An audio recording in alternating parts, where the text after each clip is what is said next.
Hello, everyone, and welcome to the Outlet Pass podcast here on rotoden.com. This is episode 3 of the podcast. I am Nick Fox, and alongside me is Jason DeStefano. What's good, guys? Nick's a little under the weather tonight, so bear with us. I'm sure he's ready. I'm working as hard as I can to get through this. Jason saw me this morning, and I was not looking good at all. But, I was very worried that I would have to go solo on this podcast. But I've made a comeback thanks to some prescription strength ibuprofen, so I'm powering through this one. But we have a lot of stuff we want to talk about. One big story in particular, but we're going to hold off on that. I think you guys know what it is. Yeah, at this point, you guys probably know what it is. But we're going to wrap up some of the smaller news and headlines this week in the NBA. So, Jason, do you want to get us started on your first talking point? Yes, of course. One of the big things that just happened, Dwyane Wade being bought out by the Bulls. So, obviously, that was something that was coming in time. It was just a matter of fine-tuning the details. Just as Media Day started, basically. Yeah. They bought him out, and he gave them $8 million back from what he was owed this year. Right, so that means he makes then... $16 million from the buyout. 16 mil. Roughly. So now he's a free agent? So he's a free agent, and we got Wojnarowski reported that the Cleveland Cavaliers are the favorites, and right behind them are the Thunder, and surprisingly, the Spurs. Yeah. Well, that's actually not a surprise because he's a veteran, and I expect Greg Popovich to actually fully endorse him coming to San Antonio. Yeah, if there's one thing Greg Popovich loves, it's veteran guys who can somehow just find a way to squeeze out as much talent as them as possible. So, Nick, just out of curiosity, do you think there's any chance he goes back to Miami? I don't know, because I saw this one tweet where it was Vegas had him opening up with the Heat as the best odds. Which I don't know why Vegas is making odds on where Dwyane Wade goes. That's the first question I guess I have. But I think he's at his stage in his career now. What is he, 32, 33? Roughly 32, 33. I think he loved Miami, but he wants to win another championship. You think so? I think I remember last year before joining the Bulls, he was saying that he had nothing to prove by signing to whatever team. But I think... But then again, he looks at the teams that are into him, and he goes, oh, yeah, well, I'm going to be on a championship contender no matter what. Oh, yeah. The Thunder are an interesting fit to me. They are an interesting fit. And so I'm not sure if that's exactly the ideal I could see him going to the Cavs. That's my thing. I could see LeBron being hop on. We're in Eastern Conference Finals, guaranteed. Come join us. We could use you. And he'll go, all right, yeah. And it's really not about money. The difference between the teams in offering money is I think San Antonio can offer the second most. Miami can offer the most, but they won't offer the most, is what I'm hearing from Pat Riley. They probably don't want to lock up a lot of money. Well, it's only $4.3 million available. San Antonio has 3.3, and then I think Cleveland and the Thunder have roughly the minimum. I think it was at 2.3 million? 2.3. Yeah, so... He's not getting paid so much. He's just looking for the place to play. So, all in all, you think Cleveland? That's my gut feeling. That's your gut feeling? Saying he goes to Cleveland and links back up with LeBron. That's definitely the favorite. But I'm gonna go out on a limb. I'm gonna say he goes to the Thunder. Really? I don't know. Really? Honestly, I thought you were gonna say Spurs. Spurs? I want to say Spurs. I just really want to see him in the Spurs uniform. Yeah. I feel like that would be the coolest thing ever. Him and Greg, that would be such a weird combo. It would be such a weird... Him and Kawhi. Him and Kawhi Leonard. Him and, Manu Ginobili. Yo, imagine what? Imagine Dwyane Wade starting and Manu Ginobili and Danny Green coming off the bench for him. Oh, my God. Dude, what world are we living in right now where this is even a possibility? I have no idea. I don't even want to think about it anymore. That is crazy. All right, so moving on. Also in very recent news, T.J. Warren signed an extension, 4 years, $50 million. Yes, and that is huge. He is only, 22 right now? 23? I thought he was 24. Maybe he's 24. I might be a little bit off in my assessment. Yeah, you're probably off. No, I'm just kidding. But this is a very interesting deal because he's 24, sorry. They just drafted Josh Jackson. At the small forward position. I mean, maybe... I don't know what they were thinking. And Alex Len was just signed back. I think they signed his qualifying offer. Okay. He didn't get any offers in free agent. I didn't think he was. I don't think anyone expected him to leave. But so they got Alex Len back. He's going to be an unrestricted free agent after this season, and You got T.J. Warren now back on a 4-year deal. I'm not exactly sure where. I thought it was interesting that they drafted Josh Jackson. I thought they would go in a route of drafting De'Aaron Fox and then trading Eric Bledsoe, but keeping Brandon Knight. Yeah, but I think Brandon Knight's one of those guys that you can't move. That's true. Where Eric Bledsoe is still like one of those guys that's highly regarded in the point guard role in the league. Well, I guess they're just looking at it and going, we have no better options to go out and find at the small forward position, so we may as well have this guy that's been playing under our system now for like 4 or 5 years. That's true. But now you do with Josh Jackson, because you got their power forward, the guy that they drafted. Oh, their power forward that they drafted. Not last year. Was that Alan Williams? No. Power forward that they drafted. Oh, a Dragan Bender. Well, they got him too. There was another guy that they had that was very good. He really impressed me. He has a lot of.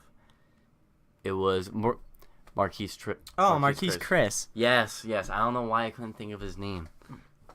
Is that a bad thing? That he's already kind of forgettable? Oh my god! I mean, the Suns are a forgettable team. You got Devin Booker. Do you remember that thing last year where it's like Gonzaga had an older average age of like their starting 5 than the Suns? Yeah, that was like, oh no. Yeah, Tyler Ulis, Devin Booker. Oh god. I mean, they got nice young players. It's just. And Tyson Chandler. It's like they just keep staying young. It's like they don't want their average age to be like above 25. Otherwise, they feel like they're doing something wrong. Man, that's a team that just ends up in the top 4 like every. They just get like a young talent, and then it's just like, all right, well we'll see. Let's see how it goes. We'll see you guys next year, back in this spot. Oh my god, what are the Suns doing, man? Yeah. Another contract news: Nikola Mirotic going back to the Bulls, 2 years, $26 million. Yes, and you told me an interesting clause. He can't get traded in his first year. Yes, he can't get traded in his first year. I think Wojnarowski reported that first, that he can't get traded in his first season with the team. How obscure is that? That is weird. Is he that Nikola Mirotic? Is he that worried that he's that expendable of a player? That he's like, no. First year, you can't move me. I don't know. I don't even. I think he had I think his rookie year, which was 2 years ago, I think he played really well. Mm-hmm. And I think this last year he had a big drop off in his like 3-point shooting and his point production. Mm-hmm. So I think now signing back, he's kind of worried that like if he starts off the year bad, or starts off the year like last year, they're gonna try and deal him. Yeah. So. Oh, who even agrees to that? Especially after what we saw with the whole Melo saga. Right, the no trade clause thing. No, Nikola Mirotic, and he's making $13 million a year. And it's the second year is a team option. Okay. Also, the team can drop him after this year. Anyway. Right. So it's not even like they hold on. It's like he's like, all right, you keep me for this year, but then you can drop me right after the year ends. And it's like, oh, okay, we'll take that. I'm surprised. I mean, I feel like he could be like a decent commodity as like a bench role. Like we saw Kelly Olynyk get big money in free agency. Right. Why not Nikola Mirotic? I mean, I think Kelly Olynyk's a little younger, so. I think Mirotic is only like 25, 26. Interesting. So he's young. I think he came into the league when he was like 23, though, 24. Yeah. Which is why. He was an old rookie, I remember. Right. But, anywho. Moving on. You want to talk about Charles Barkley, or? I think we should talk about just a little quick add-on. Emeka Okafor is back in the NBA. Or at least trying to get back. At least trying to get back. Philadelphia 76ers posted a picture of him saying that he hasn't played since 2012, 2013, and now he's back in the NBA. He's at their training camp? I think so. Oh, that's what I saw. But that's really cool. Good for Emeka Okafor. Yeah. I feel like that's a very useful pickup for the Sixers, considering how many young kids they have on that team. Yeah, he'd be nice. To kind of steady the ship. A bust, talking to busts. Oh my god. He could be like a Nick Collison type. He just sits on the bench, just gives guidance. Emeka Okafor is here to play. Oh no, I don't think he's gonna be able to. Joel Embiid step back. Which, in other news, Joel Embiid says he's feeling pretty great. I don't think he started 5-on-5 drills yet, but I'm pretty sure he's doing pretty good. That's what I saw today. Yeah. In media day. I don't know. I think I'm gonna wait until like the team doctors clear him fully before I'm That's like, true. yeah, no, he's definitely. Oh yeah, completely. I don't blame you. So, And also another player that we saw. Another quick one. In a uniform, Kendrick Perkins. Kendrick Perkins in that famous, or now, not really famous, but that Cavs pick of all of them, I guess, playing together. And Perkins isn't there. And he's on their 19-man roster for training camp. Oh, good for him, you know? So, I mean, he's only 32. Yeah. So he definitely still has something left. So when I saw him with the Cavs, for a second I was thinking about Kevin Garnett. You know how, like, Kevin Garnett was rumored to be coaching? I was like, oh, like Kendrick Perkins is finding a coaching job, and then I remembered how, like, young he Kendrick was. Perkins isn't that old, and I was like, oh, he's actually still trying to play. Oh, wait, he's trying to play. Also, with that picture, just a side note, Walter Tavares is humongous. He's a pretty tall fella. He made, like, everyone else look like middle schoolers. It was the funniest thing. And the best was, like, Isaiah and Kay Felder were standing in the front. Yeah. And it was, like, all these grown men playing, and they brought, like, their 2 kids to come play with them. Oh, no. LeBron brought his son to play. Oh, no. And also with that picture, I don't know if you saw today in the media, they had a picture of Kevin.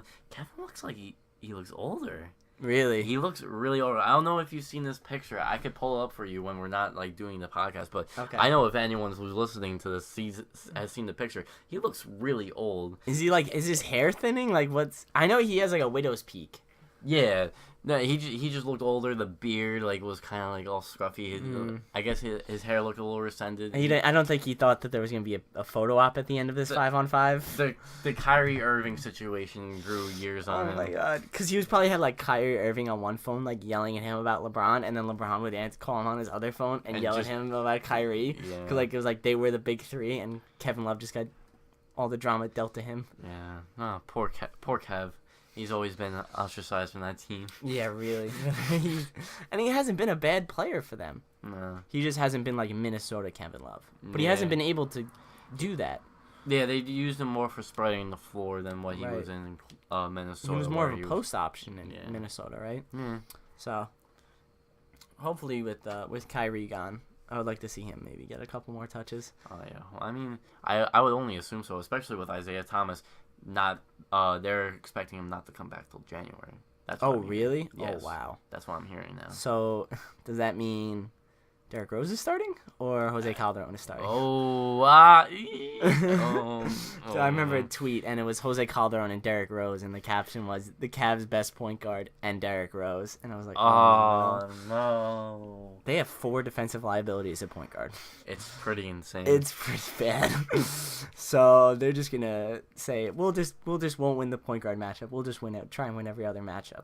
Oh my God. But I want to move on to the Charles Barkley rant that he had.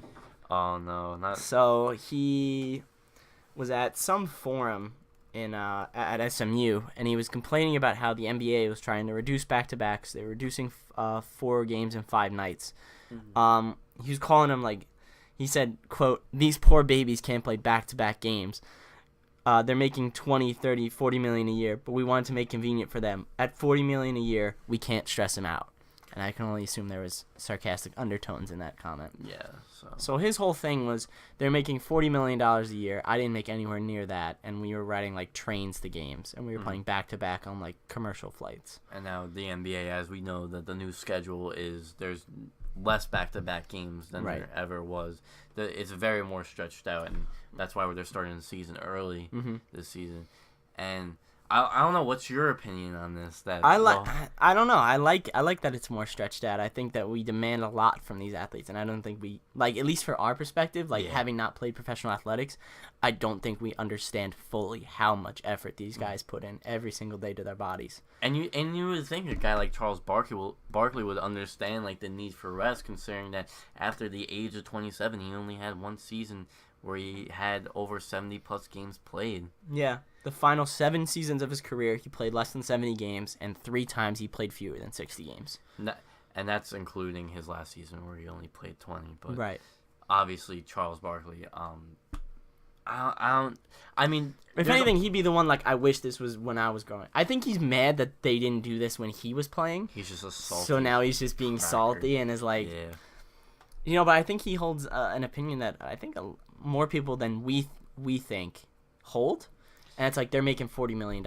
They can play back-to-backs. I never think about it like that. My big deal with the whole resting thing was, and I mean, you could disagree with me or agree with me, or I don't really care what you think about my opinions. But what killed me was, especially with the primetime games, like fans coming in, and then you come to the game, and then on the scorecard it says, oh, like LeBron James is resting, Kyrie's resting. Like you come in from like, I don't know, let's say like Florida, and you want to watch LeBron play, you come all the way to like Cleveland, and then he's not playing, like he's resting, like some of the, like resting on like barely any notice. That was ridiculous to me. Right, and I think the other thing was people were really upset that it was resting. I think a more accurate term would have been recovery. Like they just played like a double OT game the night before. He needs his body to recover, so we're not gonna play him tonight. But I totally understand that sentiment too. Like you're in Memphis, right? So you only get the Cavs like twice a year. You want to see LeBron play when That's he comes why to you bought those tickets. Right, exactly. So hopefully, do you know how much those tickets go up when a guy like LeBron James comes when Cleveland comes and into then town, he rests? It's super from a fan's perspective, you don't want to see that, and that's why it's good that they're stretching the season now, because now there's going to be less of that, and that's why there's no back-to-back games on prime time. Isn't there also a rule now that they kind of have to let the NBA know ahead of time, like, hey, listen, these guys are resting? I think there is. I think there's some sort of rule in place. If there is, that's a genius rule. I love that. Or maybe not, but I think Adam Silver was like, hey, listen, if you're going to rest guys, like, just let us know beforehand. Like, don't rest guys on a primetime game. Like, please, like, that's where our money is being made. Yeah. And that's completely understandable. But, like, at the same time, I understand the need for rest, because, like, LeBron James has already played 15 NBA seasons, and, like, that man has played more minutes than, like, any of these athletes, and it's just, like, he needs a break. Yeah. He does so much per night. Yeah, he's going 120% every night, and sometimes you just need a break. But please don't cancel it. Like, yeah, right. Don't come to Madison Square Garden and then just not play. Like when I buy tickets, oh my god, I would scream. I feel like this might be a personal problem. This is a personal problem. I mean, I'm just looking at it from a fan perspective. Right. But I do understand. We want our players to play for longer. Like, would you rather have like 12 seasons of LeBron where he plays every game, or like 18 seasons of LeBron where he like rests here and there? Yeah. So I think that's where we stand on it. So Barkley is being a little salty. I'm not a huge fan of Charles Barkley. Don't know if he's exactly in a position to talk. I kind of like how he shakes the boat all the time. It's pretty. He's stirring it up, stirring up the pot. We need to have dialogue. Oh my god. Any other news that you wanna hit on before we go to the big story? Nah, I think we should be good. I mean, we did have some questions sent in before we go to the big discussion of today. So, a couple of them do revolve around the big discussion, so we'll hold off on them. And one of them that was sent in from mbarnacle2 on Twitter, Matt Barnacle. If you guys know him or don't know him, I don't really care. Wow, why are you being so ruthless? You're like, I don't care if you like my opinions or not. I don't know. For some reason, I'm just salty today. I don't know. It could be the fact that I have 2 anatomy tests, but exactly, like, the people don't care. So I just gotta be me. So he asked us, where do we think LeBron ends up after this season? So what's your take on that? It's really hard to see him leaving Cleveland. But then again, the first time, it was really hard to see him leaving Cleveland. Exactly. And I think a big thing will revolve around what they do with that Brooklyn pick. Yeah. If they trade that Brooklyn pick and get another good player, and get another good player who will stay with the team, he's definitely staying. But if not, and like him and Isaiah don't work out as well, because if you really think about it, like, we're not going to see Isaiah till January now. That's what they're expecting. Right. So they may get off to a slow start, and the Cavs may not be as good as we think they are. I mean, that could be, like, you and me both had the Cavs first, but I was assuming that Isaiah Thomas wouldn't be taking that long. Right. We assumed if not a day one starter, he'd be back in, like, November. Yeah. I don't know. I mean, it could be interesting. LeBron could just get smacked by the Warriors again. In the finals and get swept. He could get swept. God. If he gets swept, I could see him leaving. But the thing is, where does he go? That's true. Where does he go where he doesn't have to play the Warriors? Nowhere. There's nowhere you can run from the Warriors because the Warriors are always going to be there as long as they keep that core. He's either going to have to play them in the NBA Finals or the Western Conference Finals. I saw someone say today that they're like, I don't want to see LeBron in a Thunder jersey. I was like, where'd that even come Wait, from? what? He calls up Melo. He's like, I'm coming to OKC. Well, we do have to realize that the Banana Boat squad, the Banana Boat squad's all gonna be out, can all be out of contract. Melo has a player option at the end of the season. Chris Paul's an unrestricted free agent. LeBron could opt out, I think, and then Dwyane Wade isn't on the team right now. Right. So he's up in the air too.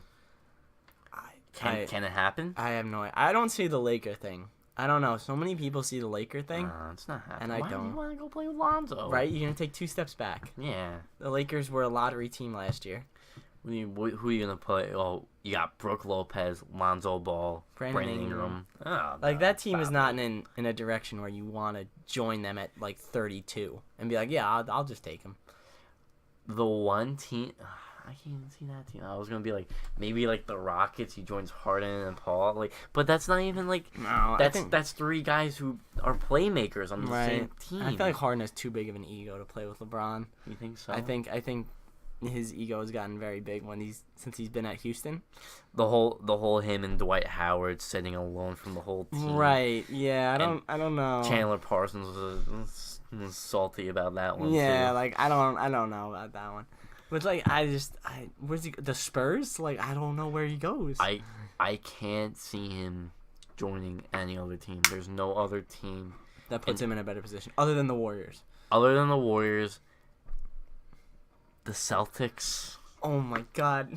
He yells about how Kyrie left him, and then a year later jumps to Kyrie's ship. Oh my God! That would be an amazing thing. Poor Gordon Hayward. But that's the only 2 teams I could really see him going to that makes sense as a fit. Does he go back to Miami? I don't know. That doesn't even make sense either. That doesn't make. They got so much money tied down on these average NBA role players. Deion Waiters and Kelly Olynyk. They don't even have the money to spend on. I don't know, man. I have no idea. Got Whiteside. He's got that big man. Right. Well, he brings back Wade to Miami, and then he's like, "Yo, Melo, come to Miami," and Melo's like, "All right." Lala wouldn't mind that. What? Lala wouldn't mind that. Yeah, right? Oh, my God. Oh, my God. So, yeah, we do not see LeBron leaving Cleveland because we don't think there is a better option for him right now. And that's if LeBron's mentality is still on winning an NBA championship. I think it is. I think he's really upset about how badly they lost to the Warriors. Yeah. He's got a huge. He doesn't have a if you can't beat him join him mentality. I don't feel like he's not like those Kevin Durant's. Oh my God. Oh, you knew it was coming when that's you said true. That. You knew it was coming. That's true.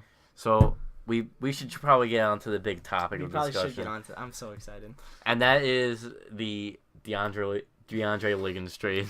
Nah, I'm just kidding. But DeAndre Liggins did get traded, but I don't think anyone really wants to talk about that.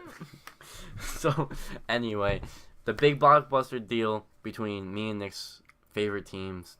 The Knicks traded Carmelo Anthony to the Oklahoma City Thunder for Enes Kanter, Dougie McBuckets, and a second-round pick via the Chicago Bulls. Nick, I know... Well, here's the story between this. Nick was at a tournament this weekend, and I got the update on my phone. So immediately I thought, oh, I got to tell Nick he's at his tournament. And then I texted him, Melo for Kanter, Dougie, and second-round pick. And he says, I'd do that. And I was like, it happened. I was like, oh, yeah, that'd be a great trade. Oh, my God, I would love that. And you're like, no, it happened. I'm like, what? And I immediately jumped on Twitter, and I was, dumbfounded that this trade actually went through. If you went on Twitter after Woj reported that trade, you couldn't get away from the NBA.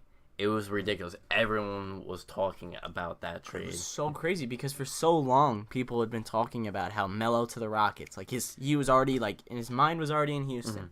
He was already going there. That's the second trade the Thunder made this offseason that just came out of nowhere. Yeah. The Thunder weren't really in the talks of it until 12 hours before that. I think Woj reported that the two new teams, and then they were like, oh, it's the Thunder. Yeah. And they just... Sam Presti has flipped Victor Oladipo, Domantas Sabonis, Enes Kanter, Doug McDermott, and a second-round pick for Paul George and Carmelo Anthony. Which is... Insane. That's insane. He needs the GM of the Year award right now. He does. Because... And it comes after signing questionable contracts. He gave all that money to... Victor Oladipo and Adams. Mm-hmm. But he somehow flips that contract of Oladipo's after, obviously, him and Westbrook didn't really fit too well together. Yeah, no. But he completely corrected his mistakes, and they really recovered so quickly from that Kevin Durant. They're getting absolutely nothing from Kevin Durant after he left. That's insane. Right, the whole thing last year was there's no points production on the team that will match what Kevin Durant did. Mm-hmm. And now looking at it, you have plenty of that to go around. Yeah. It is just the most exciting time right now to be a Thunder fan. And I don't know if you saw Mel. I mean, you should actually send me the video of Mel jumping down and all the fans right there. Yeah, he flew Melo. into the Oklahoma City airport, and the fans were just lined up on the fence, like screaming at the top of their lungs, and they all started chanting Mel. I think they did the same thing when Paul George came, which, hey, that's a great first impression to make. You were traded less than 24 hours ago, and 48 hours ago, and everyone already loved you. It was so weird because it was media day, and it was like, all right, I've seen Paul George in a Thunder uniform before, but Melo was in a Thunder uniform. Oh, right away, and the colors are so similar to the Knicks uniform. Like, this is so weird right now. I mean, I knew Melo needed to get traded, but just looking at him in the Thunder jersey, it just hurt. I know. It hurt. I know. It probably hurts for you. I know. I mean, I got my Knicks jersey. And it hurts also for Enes Kanter. Yeah. I mean, 4 days before the Answers Kanter video was a little. It was hard. Please beat the Warriors. Yeah, cause he loved OKC. He was so into it, and all the fans loved him back. You know, but if we have to give up Enes Kanter to get someone like Carmelo Anthony, I have to do it. It's a business. It is a business. But one thing I need to add about Enes Kanter, I think I've mentioned this before, but. People were questioning his loyalty. Everyone talks about how Enes Kanter is loyal to Oklahoma City, and the first thing that comes up to oppose that is when he signed a restricted free agency deal with Portland. And that drives me crazy, how people use that to say, oh, Enes Kanter isn't loyal to the Thunder. He was about to jump ship. He just wanted to get money. Yeah. Players know, if a team's going to match it. Right. Especially, a guy like Enes who was productive for the Thunder. Right. He is amazing at offensive output. Yeah. That's a thing that a restricted free agent does. He tests the market. He sees how much money he can get.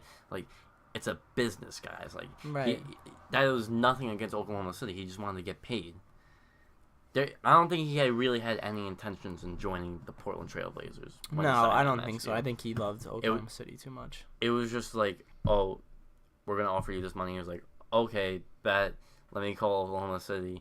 And then just match it. He's like, hey, Portland's giving me that. We'll match it immediately. Another interesting thing is that today on Media Day, Russell Westbrook was asked about his extension that he's up for, and he said, a lot of stuff has been going on this summer. I think the additions of Paul George and Carmelo Anthony is Sam Presti kind of showing him, hey, listen, last year was a rough year. I didn't bring in enough talent around you. And I understand why you're questioning staying with this team. But now I've shown you that I can go out and get you talent. He's showing him, hey, listen, I can go out and do this. I want you to stay here. Yeah.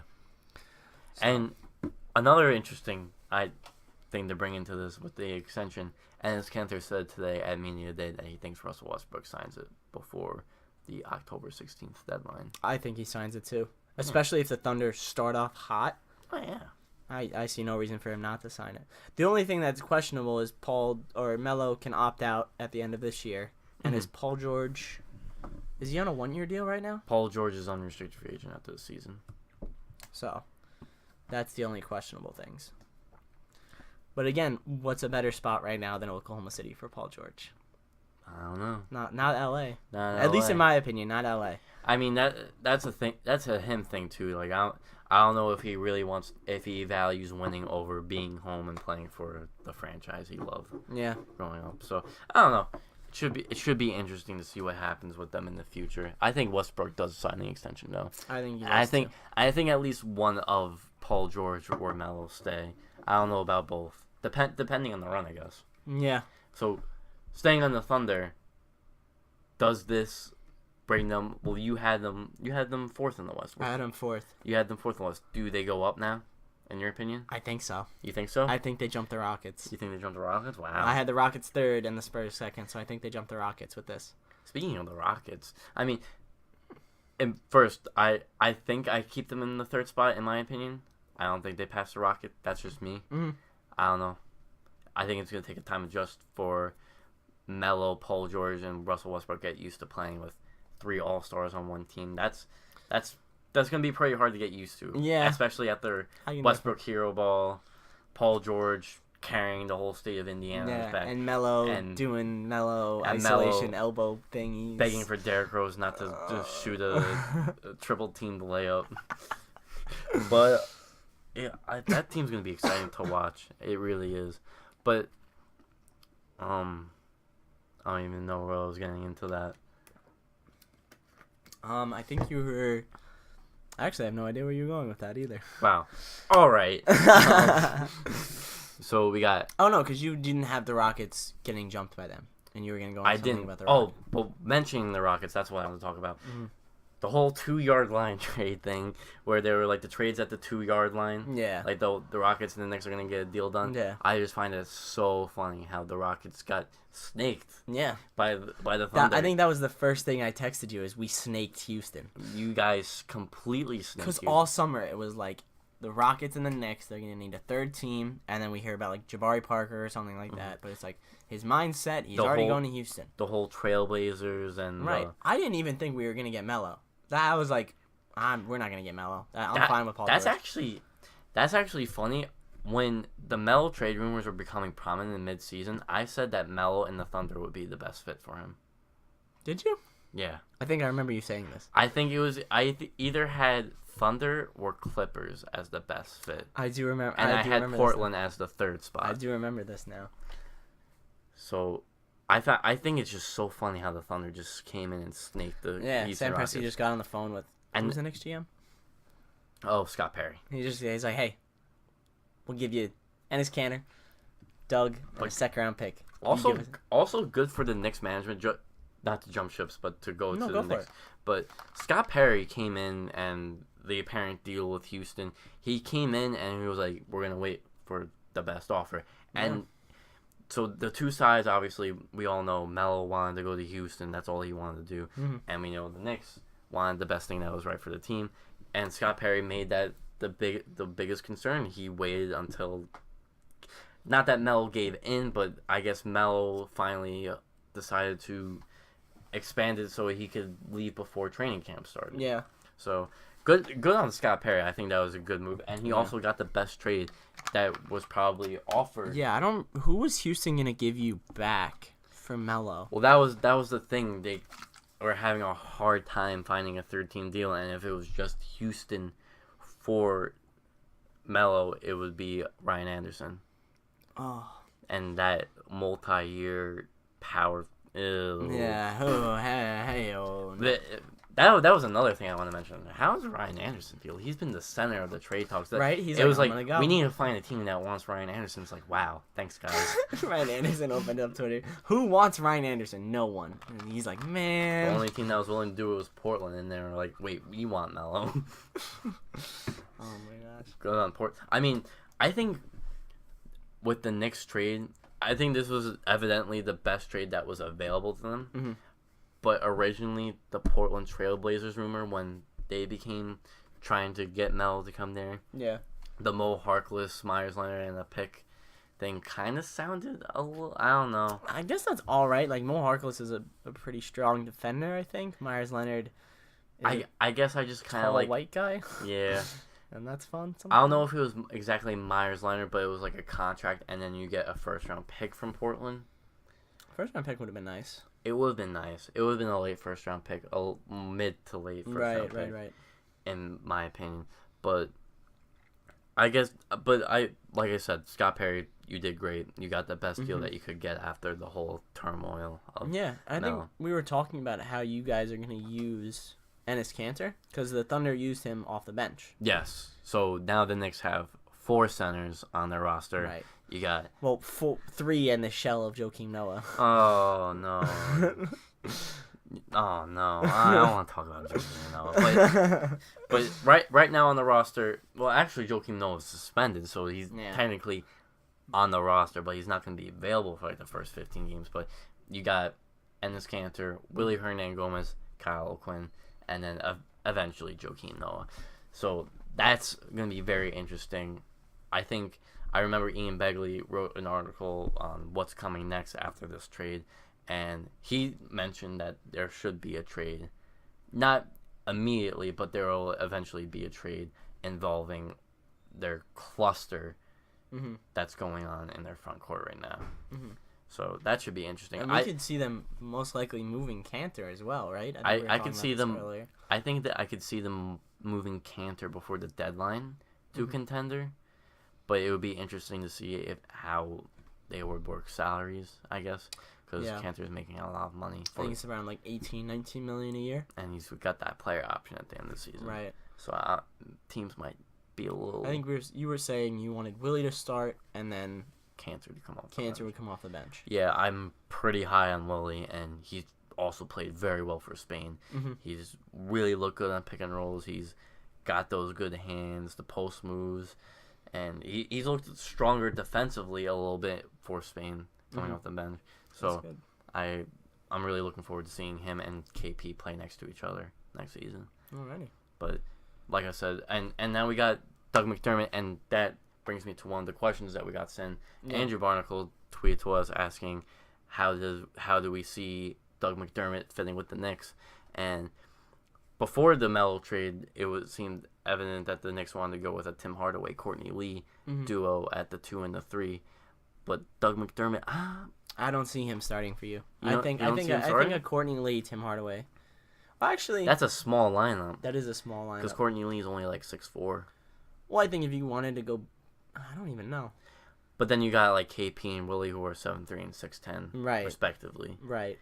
If you wanted to go with a Tim Hardaway and Doug McDermott lineup, I don't think that would be any better or worse than a Tim Hardaway, Courtney Lee. I feel like Courtney Lee and Doug McDermott are kind of interchangeable. They're both kind of 3 and D I think guys. Courtney Lee would be actually better off the bench.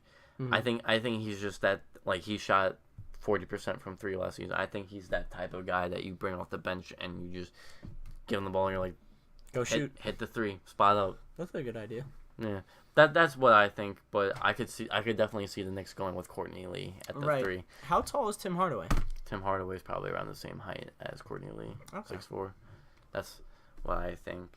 But I think you got an interesting team now, and now the second round pick that's going to be a 35 or below pick. The Bulls aren't going to be good this season. No. So don't just look at it as a second round pick. That's like a decent you could get a decent prospect out of that. You can try and mold. Yeah. You'd be getting more like a raw prospect, either that or a guy who's like 22, like senior year. So. And you can move Kanter for another pick. Don't look at the players, like, don't look at it like, oh, we got Kanter, like, oh, what are we supposed to do with him? Yeah, he was still a decent scorer last year. You could still use him as a decent scorer, but the Knicks are going to be in a rebuilding year, so they're most likely going to be looking to move him. So. And then the Thunder lineup we were talking about. Yes, let's talk about the Thunder death lineup. What do you think, Dick? Well, there's 2 lineups I have in mind. There's the lineup where you have Russ at PG, Andre Roberson at shooting guard, Paul George at small forward, Carmelo at power forward, Steven Adams at center. The other lineup I could see them using is Russell Westbrook, Paul George, Carmelo Anthony, Patrick Patterson, Steven Adams. That second lineup definitely has more scoring opportunities, but the first lineup has more defensive ability. So it's a trade-off of what you need. Like, I could see them like down like 7 or 8 inside of like 4 minutes to go, and they throw my second lineup out there. Yes. But maybe to start off a game, they might start Roberson. Which lineup do you like better? I kind of like the second lineup better. Really? I think the starting lineup should be that first lineup because I think obviously with Melo and Westbrook, you're not too strong defensively. Mm-hmm. So putting in Roberson, and then you got George, and then you got Adams. That's like you got like a nice continuity on that team. Mm-hmm. And Melo had one of his best scoring seasons at the 4, and some people think that season for the Knicks was like a kind of like a fluke season. Like Melo playing the 4, Tyson Chandler playing center, DPOY, and Mike Woodson being the head coach, and he was gone the next season. Everyone thinks that was a fluke season, but that was Melo's most versatile season from what I remember. So I think him at the 4 would be very interesting. I think he needs to probably play the 4. I think his athleticism has dipped. He had the surgery obviously a couple years ago, so I think athletically, I don't know if he can keep up with the 3s. Like if they play like the Timberwolves and he has to go up against like Andrew Wiggins. Yeah. I don't know if he could stop Andrew Wiggins would be running circles. Right. Exactly. So I could see him sticking him at the 4. You can conserve his energy because there's not a lot of really, really strong power forwards in the league. Oh, yeah. I could see that. Like I said, that first lineup, I'll see them when they start. Like when they start off a game, they'll have that. So Russ can go on the shooting guard. You have Andre at the, covering Russ's point guard. Or Andre just guarding the stronger one of the 1 and 2. Right. And then Paul George guards the 3. Mm-hmm. And then you have Steven Adams in the post, and Melo just kind of doing Melo things at the 4. Stay Melo in the corner. Yeah, it's going to be so funny, though, because, like, I could totally see, like, Russ and PG getting out on the break, on, like, a fast break, and Melo just kind of be, like, toiling in behind, like, I'm coming. Yeah. Melo's definitely one of those guys that comes in, like, on a fast break very slowly, like what Paul Pierce used to do. He used to, like, stay back, and then he would be open for 3 when everyone's going towards right, because everyone crashes the rim. Yeah. And then Russell Westbrook would throw it out, and it's like, oh, look, there's Melo. That could definitely work. They should definitely do that. I mean, I don't see Melo really hustling back on a fast break when he doesn't have the ball anyway. No. Yeah. He doesn't need to. His effort was lackluster. But, I mean, I think his effort will be more towards Oklahoma this season. Yeah, I could definitely see him with a greater amount of intensity. Plus, I think it's hard to, like, not play with an insane amount of intensity next to someone like Russell Westbrook. Oh, yeah, of course. And they played a lot this season. Pickup games. Right. We saw that. That was the whole thing. We saw the thing at, like, when they were at, like, the Air Jordan, like, I don't know, was that the facility, I guess? And they have, like, the courts. They were playing together all the time. Oh, yeah. Russ was like, hey, you want to come to Oklahoma City? And Melo was like, yeah. It took him a while. It took him a little while. Yeah. Like, Russ is like, you still want to come to Oklahoma City? And he's like, yeah. Imagine if Melo would only want to get traded to the Warriors, and like the Warriors were trying to make a deal, and how hard Westbrook would be going after Melo. Don't you dare do that. He's like, come here, I could do everything. I could do it. I could do everything and let you do everything at the same time because you're the best. Oh my god.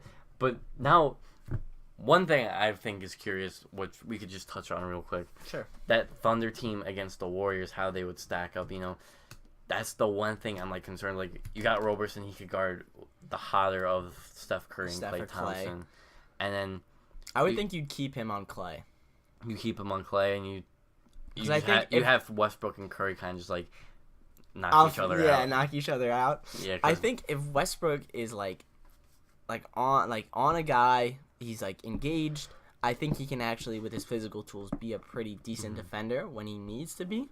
It's just he doesn't put in that effort all the time. That's one thing I'll be looking for Billy Donovan to get on him. Like, just please, for the love of God. Now that you got the offensive help, like, please just help defensively, you gotta be, like, right. 100%. But it'd be Roberson on Klay, Steph and Westbrook, Paul George and Kevin Durant. And then you got Melo and Draymond. That's an interesting matchup. That is such an interesting matchup. I love it. And I love the Steven Adams-Zaza matchup. Oh, no. Steven Adams versus Zaza. Melo on Draymond worries me because Draymond is getting better defensively every year. Yeah. And Melo can still shoot, but, like, I feel like Draymond will just, like, pick apart his, like, elbow isolation stuff. Yeah. Well, I'm actually writing an article for RotoDen right now about Melo's legacy, and one of the things I'm talking about is how after the surgery, Melo in his 2012-2013 season, 30% of his shots came at the rim. Because Melo, people don't remember this. It's like a thing of the past where he was one of the most athletic, like, combo, like, right. like post up, mid range, like 3, like get to the rim. He was strong, like unguardable. Like he was one. Paul Pierce said this, that he was the hardest player to guard in the NBA. He said he was harder to guard than LeBron. Yeah, he scored at his own will. So now that with Father Time catching up with him and all the knee surgery, that's kind of a thing his game has left him. He significantly last season, I think. My man Ashwin told me this, that he shot 12.7% of his shots at the rim. Yeah. That's a huge drop off, especially for a guy like Melo who's always shooting the ball. That's significant. So he's definitely settling for that perimeter and 3-point shot now. Mm-hmm. And that's like the one thing that worries me. His game isn't versatile as it was. Yeah. Hopefully Billy Donovan can talk some confidence back into him as far as that shot close to the rim. Well, now with like a plethora of scorers on that team, like Melo could definitely find himself more open on the three, where he's not looked at as the main scorer like he was in New York. Mm-hmm. So. Speaking of the Thunder, I wanted to get to a Twitter question Connor Wright asked. Oh, okay. It was I know you were how thinking about this. Yeah, I know. It was how the OKC is now affected with their lack of bench depth. Mm-hmm. So obviously 4 guys were gone this season and only 2 came back. Mm-hmm. So 2 of them were starters. That was Victor Oladipo and Enes Kanter. Sabonis actually started the beginning of the season and then was dropped for Taj Gibson. And then Doug was traded like halfway through the year. And you also had Taj Gibson leaving. Right. So I guess I am a little bit worried. Yeah. I guess our bench rotation would be something like Sabonis, Samaje Christian. You don't have Sabonis. We don't have Sabonis. Why did I just say Sabonis? Mm-hmm. Well, we have Raymond Felton at the point guard spot. Mm-hmm. We still have Samaje Christian. And you also signed Isaiah Cannon to a nine guaranteed Isaiah deal. Cannon. We have Patrick Patterson. He'll probably get bumped to the second unit, which is not a bad thing at all. Which I like better because you need a scorer in that second unit. We do need a scorer in that second unit. I'm drawing a blank. Who do we have as far as well, we have Nick Collison. Alex Abrinas, who actually... T-Ferg. Oh, T-Ferg. T-Ferg. You're excited about T-Ferg. I am excited about T-Ferg. Jeremy Grant. So, the bench depth is there. It's just how strong is it, I think, is the question. Oh, we have Norris Cole as well. We signed him towards the end of last year to kind of help out with that. He's still there. He's still there. Oh. Oh, and we have Dakari Johnson, who I'm actually excited about. Oh, really? He was on the D-League Thunder team last year. Mm-hmm. I think he had like 14 points a game and close to 10 rebounds. Mm-hmm. I remember thinking that if they do move Ennis, or Ennis needs to be worried about his position on the team, because Dakari Johnson can get around the same points that Ennis can get every night. Wow. And he's a much stronger defender than Ennis was. Ennis was amazing on the offensive end, and then he came to the defensive end, and it was like he was wearing cement shoes. He was almost. It was really hard to play him at times. Right. That whole playoff series against the Rockets. And you saw like videos of Donovan saying like, "Get Ennis out." Can't play Kanter. Can't play Kanter. So the bench depth is very young. Mm-hmm. So I don't know. It's gonna be interesting to see how that plays out throughout the season. Yeah. I think, though, Billy Donovan will probably mix and match a lot of that bench unit just to see who plays like well with who. Mm-hmm. Who's so if somebody's hot, he'll play him for a bunch of bench units. Maybe they get cold, somebody else gets hot. Mm-hmm. So I think there's a lot of flexibility there. Oh, interesting. I mean, I don't want to dive into their second unit yet. Yeah. Because there's a lot of new guys on that unit. Right. But I do feel more comfortable with a guy like Raymond Felton running that second unit. Because he's a more experienced guy who's a good playmaker. He's a steady head, too, on that second unit team with so many young guys out there. Yes. I like the second unit a lot better than I did last year. I'll say that. Yeah, second unit last year was... But I could see them turning into like one of those like Houston Rocket teams in the playoffs last year. Remember when D'Antoni like only played like 6-7 players in one game? But that would be worrisome to me. I rather them go with the second unit, but... I guess let's see what happens. Yeah. It should be interesting to see how that second unit plays out. Yeah. But also, speaking of, we touched on how they signed Isaiah Cannon after the trade. Yep. The Knicks dropped Jason Randle after they traded away Carmelo Anthony to make room for Ennis and Doug. Okay. So that was an interesting move because that was one guy that we were high on last year at training camp, and then he had an orbital fracture, so we dropped him. Philadelphia picked him up. He was lighting it up for their D-League team, and then when they released him when he didn't pan out well in the NBA, we signed him back.